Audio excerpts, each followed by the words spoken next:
Olá, meu querido irmão, minha querida irmã, sejam bem-vindos a mais este tempo de caminhada com Jesus e também uma nova oportunidade de nós conhecermos e prosseguir em conhecermos ao Senhor através do contato com a sua palavra bendita e eterna, a Bíblia Sagrada. Por isso, eu convido você a desde já abrir o seu coração para recebermos de bom grado aquilo que o Espírito Santo tem preparado para nós. Afinal de contas, nós queremos aprender aquilo que o Senhor tem a nos ensinar e isso somente é possível através da liderança do Espírito Santo. E o tema de hoje, bom, causa desconforto em alguns, para outros tem uma pitada de polêmica, mas tudo isto sob a ótica dos homens, não sob a ótica de Deus. Nós iremos falar hoje sobre finanças. E, igualmente, dentro desse assunto de finanças, iremos tratar sobre um tema também igualmente importante e pertinente, que são os dízimos, né? Não tem como falarmos sobre finanças excetuando os dízimos. Por isso, que nós possamos realmente estar aqui atentos àquilo que o Senhor tem a nos ensinar, para que nós tenhamos o entendimento correto à luz das Escrituras. Algumas perguntas eu separei aqui que eu entendo estarem aí entre as mais frequentes, né, em termos de dúvidas que nós temos quando falamos sobre dízimos e ofertas e também finanças. Primeira pergunta é: por que eu devo dar o dízimo? Bom, naturalmente, antes de entender o porquê, nós precisamos falar pelo menos rapidamente sobre a origem do dízimo, ou da palavra dízimo, né? Então, no sentido literal aí da palavra, dízimo significa décima parte. A Bíblia não traz aqui em detalhes quando exatamente esta prática começou, mas nós temos suficientemente dentro da Escritura Sagrada indícios, né, de como que nós podemos trazer para as nossas vidas neste tempo, hoje, né, de forma contemporânea, a continuação da prática dos dízimos. No Pentateuco, 5 primeiros livros da Bíblia, a gente vê o dízimo como uma lei ou mandamento.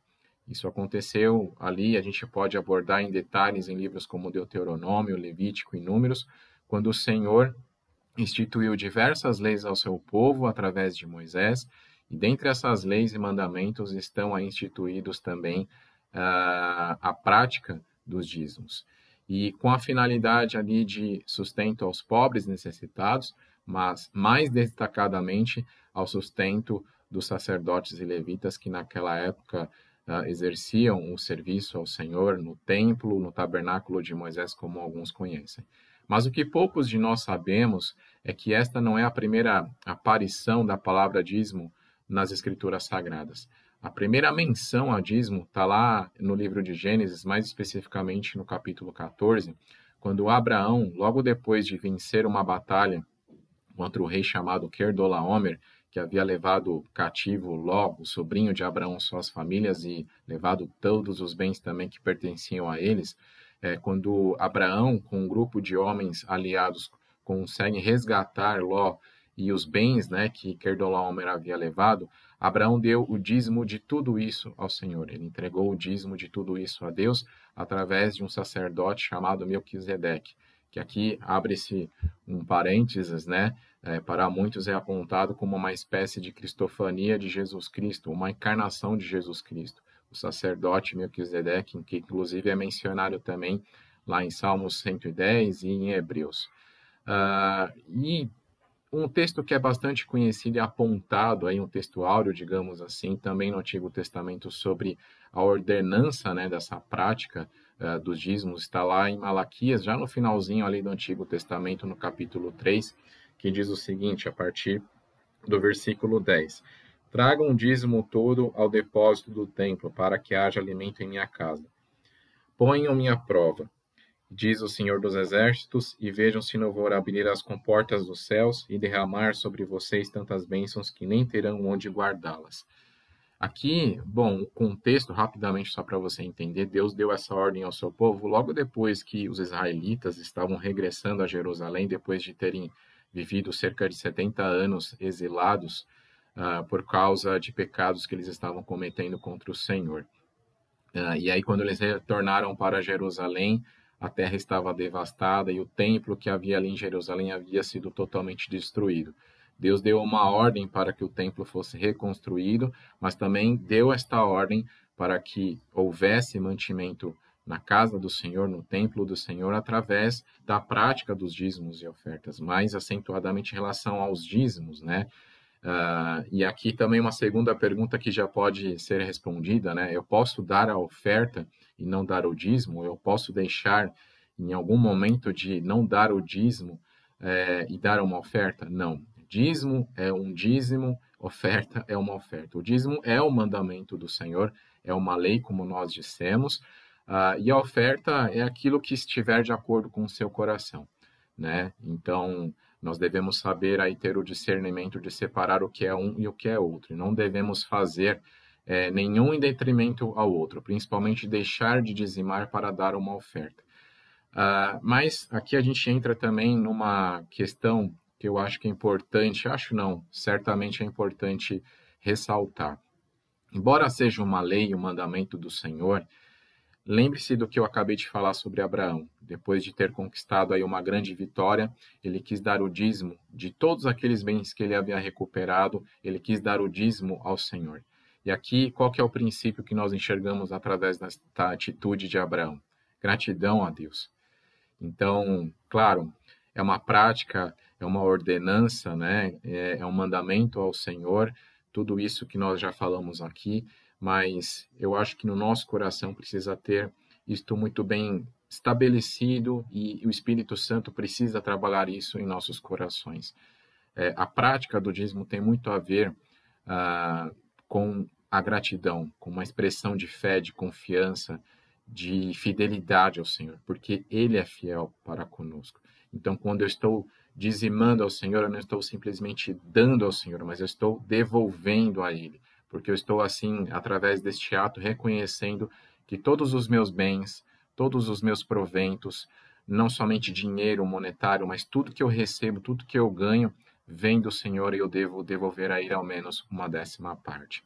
Amém? Bom, a segunda pergunta aqui que a gente pode falar, ou talvez aí uma outra pergunta que a gente fale aí dentro dessas que já foram respondidas bom, uma vez que a lei sobre os dízimos está aí destacada no Antigo Testamento, a partir do Novo Testamento, ela é descontinuada? Não. Embora estivesse aí, ou esteja, né, na verdade, instituída no Antigo Testamento, né, esta lei e mandamento da prática dos dízimos, ela não foi descontinuada no Novo Testamento. E aqui, quando eu falo Novo Testamento, entende-se o tempo da graça, o tempo da nova aliança inaugurada através de Jesus. Isso fica evidente no Evangelho de Mateus, capítulo 23, versículo 23. Numa certa ocasião, Jesus estava confrontando os fariseus por causa da hipocrisia destes homens, né, dos mestres da lei, que deveriam ser os primeiros a reconhecer Jesus como Senhor e Salvador. E Jesus disse o seguinte, Mateus capítulo 23, versículo 23. Ai de vocês, mestres da lei e fariseus hipócritas, vocês dão o dízimo da hortelã, do endro e do cominho, mas têm negligenciado os preceitos mais importantes da lei, a justiça, a misericórdia e a fidelidade. Vocês devem praticar estas coisas sem omitir aquelas. Jesus está condenando aqui a prática do dízimo? Não. Ele está condenando a prática errada, errônea, inadequada do dízimo, porque era isto que os fariseus estavam fazendo. E notem que o que Jesus fala, né, é que nós devemos observar tudo que está na lei, além dos dízimos, a justiça, a misericórdia e a fidelidade. Então, se nós observarmos aqui com um pouco mais de minúcia as palavras de Jesus, qual que é o entendimento? Se eu acredito que a partir daqui, Novo Testamento, para quem lê esse texto esteja desobrigado, eu entendo que, lendo essas palavras de Jesus, estou desobrigado dos dízimos, então eu devo olhar para toda a lei, e aí eu estaria também desobrigado de receber justiça, misericórdia e fidelidade da parte de Deus, né? Então, é importante que nós tenhamos aí a conotação correta das palavras de Jesus, porque aqui ele não está, como alguns acreditam, praticando ou condenando, né, a prática dos dízimos, né? Ele está praticando, na verdade, aqui um pensamento que nós devemos ter, uma concepção, ele está nos levando a uma reflexão adequada sobre a lei como um todo e entender que a prática do dízimo ainda é uma obrigação, e se eu entender que eu estou desobrigado dessa prática, eu também estou desobrigado de outras bem-aventuranças dentro da lei do Senhor, como ele mesmo menciona, destacando a justiça, a misericórdia e a fidelidade. Outra pergunta que aí eu quero falar aqui rapidamente, né? Se Deus não precisa de dinheiro, né? Por que eu preciso dar o dízimo? Como nós já destacamos aqui, porque essa é uma expressão de gratidão, de fé, de confiança, de esperança, de dependência, de devoção, de agradar a Deus, né? A vontade de agradar ao Senhor, mais do que uma lei, mais do que um mandamento, mas com um coração, né? Ali espontaneamente eu quero dar ao Senhor e reconhecer que tudo vem dele. Mas aqui eu entendo também que nós podemos destacar que há um chamado, né, que todos nós cristãos temos quando nós nos convertemos, quando nós reconhecemos Jesus como nosso Senhor e Salvador, que é de sermos mantenedores da casa de Deus, né? Assim como nós lemos aqui agora há pouco também no texto de Malaquias, né? Naquele contexto, mas que se aplica também hoje, que nós devemos cumprir o mandamento do Senhor, levando os dízimos à sua casa, para que não falte mantimento na casa do Senhor, para que não falte nada na casa de Deus. Nós somos exortados a ser mantenedores da casa do Senhor, do serviço a Deus, né? E o próprio Deus fala aqui também em Malaquias, alguns versículos antes, que quando nós deixamos, né, de fazer isso, de praticar essa ação do dízimo, nós estamos roubando dele, né? Então, são palavras do próprio Senhor, não dos homens, e isso deve estar muito claro para nós. E Deus faz algo muito peculiar aqui, ele vai além. Ele fala, né, aqui no capítulo 3 de Malaquias, como nós lemos há pouco, que nós devemos, inclusive, fazer prova dele. Olha, façam prova de mim e vejam se eu não vou abençoar vocês. Abrir as janelas do céu e derramar bênção sobre medida sobre a vida de vocês. Então, nós somos até desafiados por Deus a fazer isso, não só a sermos dizimistas, mas até mesmo fazer prova dele para que nós sejamos abençoados. Então, que a gente realmente possa, através de tudo isso que foi falado aqui sobre dízimos, ter suficientemente a ideia e a clareza, né, da importância de sermos dizimistas também hoje, não somente em relação ao que foi ensinado no Antigo Testamento. E aqui eu quero estender um pouco mais o leque, né, e falar também sobre finanças. E a outra pergunta que eu trago aqui é pecado ser rico? Não, não é pecado ser rico. A Bíblia não fala isso em nenhuma parte dela, né? E é importante nós termos aqui a ideia de desmistificar esse pensamento humano de que é pecado ser rico. O que Deus condena não é exatamente a riqueza, é uma outra situação, e que eu quero trazer aqui para nós examinarmos também na Escritura, com base no que está escrito na primeira carta de Timóteo, capítulo 6, no versículo 9, ou a partir do versículo 9, está escrito assim: os que querem ficar ricos caem em tentação, em armadilhas e em muitos desejos descontrolados e nocivos, que levam os homens a mergulharem na ruína e na destruição, pois o amor ao dinheiro é a raiz de todos os males. Algumas pessoas, por colocarem o dinheiro, ou por cobiçarem, melhor dizendo, o dinheiro, desviaram-se da fé e se atormentaram com muitos sofrimentos. Então, fica claro aqui que não é pecado ser rico, mas o amor ao dinheiro, o amor à riqueza, isto sim é pecado. Assim como qualquer outra coisa que ocupe o lugar em nosso coração que é devido somente a Deus, tudo que nós amarmos, tudo que nós tivermos devoção por algo, tudo que ocupar o lugar que é devido somente a Deus nas nossas vidas é pecado. Isso também se inclui as finanças, o amor ao dinheiro. A Bíblia não fala que é pecado ser rico, então é importante também deixar isso muito claro. Mas qual que deve, então, aqui é a última pergunta, rapidamente respondendo, qual que deve ser a minha conduta, então, em relação às finanças? Bom, a Bíblia fala sobre tudo, né? E a gente já tem até aqui um aspecto racional, digamos assim, dentro daquilo que é espiritual. E eu destaco aqui um homem que pode ser um grande exemplo para nós, que foi o rei Salomão, filho do rei Davi.